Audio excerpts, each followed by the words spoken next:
Hello, class. I think we can all agree the last year has been pretty crazy, right? A lot of our favorite things have been shut down or postponed or canceled. I just found out today that high school football is canceled for the year. I'm devastated by that. Sometimes when you have these crazy events happen, you feel sort of isolated, like nobody's ever gone through these things that you've gone through before. The last year has alternated between being crazy, scary, and just annoying at times. And while this might seem like this has never happened before, it's actually a very good parallel 100 years ago in a pandemic we're going to talk about today. And I think by studying this, we can get some really good perspective on how we should go moving forward as a society. We should start with some definitions. An epidemic is a widespread outbreak of a disease. For example, you might remember some years back there was an Ebola epidemic in Africa. Now it was awful and a lot of people died, but it was fairly contained to a certain area of the world. A pandemic, on the other hand, is when epidemics begin to spring up all over the place, across huge distances, even the entire world. These are rare and, of course, more serious. The Black Death of the 1300s or our current situation today are examples of pandemics. Today I'm going to tell you about a disease that was deadlier than all those put together, the 1918 Spanish flu. So you'd think from the name that the flu starts out in Spain, but actually we aren't certain where it starts. Scientists and historians believe it either started in northern China or Kansas. The reason it's given the name Spanish flu is because it happened towards the end of World War I. Most major nations were at war and suppressed the news because they feared it would hurt morale. Spain was neutral, and so they didn't have these restrictions. People were hearing about how bad the flu was there without fully realizing at first that it was also in their nations. But by then, the name stuck. So what is this disease anyway? Without getting too scientific, because I am a history teacher, it is a virus that spreads through the air by things like coughing, sneezing, talking, and breathing. Don't do any of those. The symptoms are not all that different than a normal flu or a very bad cold. Sufferers might have a sore throat, a fever, and coughs. And in more severe cases, they might begin to cough up blood or turn a light shade of blue as their lungs couldn't absorb oxygen. It would infect a person's lung and weaken their ability to function.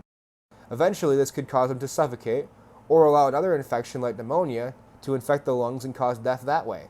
Certain strains could also cause a person's immune system to overreact in a way that causes organs to fail.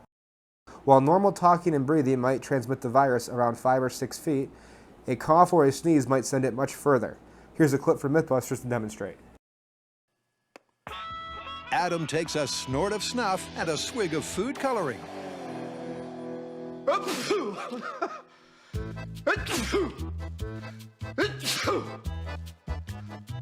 Oh God, it looks like a murder scene here. Ah.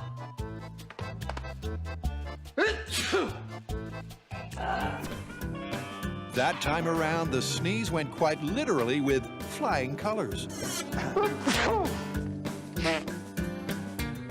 Ah. We got one out here at 17 feet. That's not bad. No, you're halfway there, over halfway.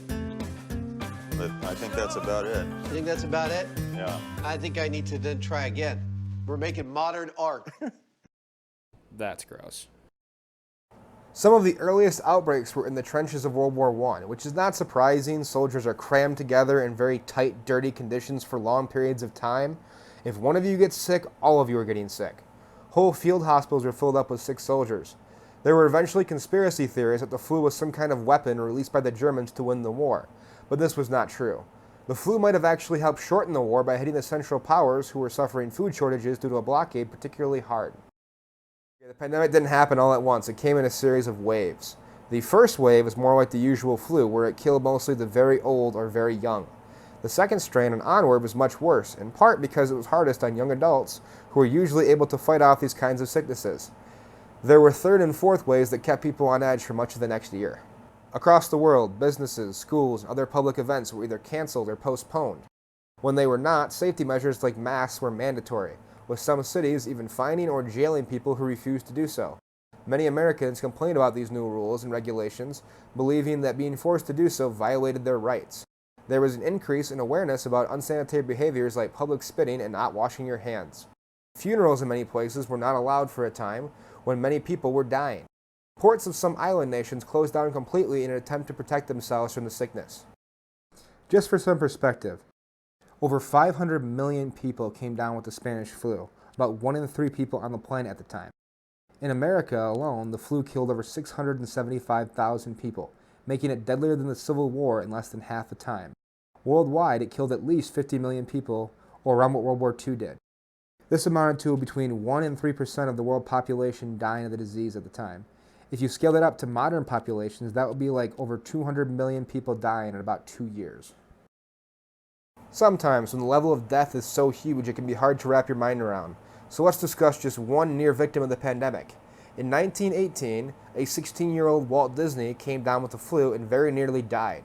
He eventually recovered and would found his company just a few years later. Just think how much the world would be different if Walt Disney died.